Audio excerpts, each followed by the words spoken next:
इस वक्त की बड़ी खबर हिंद चीन कशीदगी मामला। राहुल गांधी ने पीएम मोदी को फिर बनाया निशाना। अपने ट्विटर हैंडल पर वीडियो किया जारी। राहुल गांधी ने कहा, पीएम मोदी ने इख्तियार में आने से पहले मजबूत इंसान की फर्जी छवि पेश की थी। उस वक्त ये इनकी सबसे बड़ी ताकत थी, लेकिन अभी हिंदुस्तान की सबसे बड़ी कमजोरी हो गई है।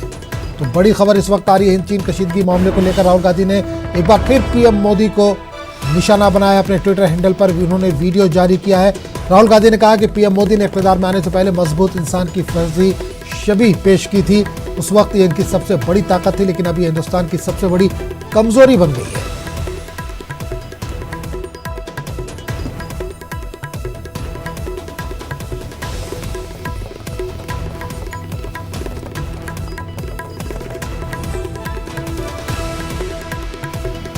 तो इस वक्त की बड़ी खबर आ रही है हिंद चीन कशीदगी मामले को लेकर। राहुल गांधी ने पीएम मोदी पर फिर निशाना साधा है।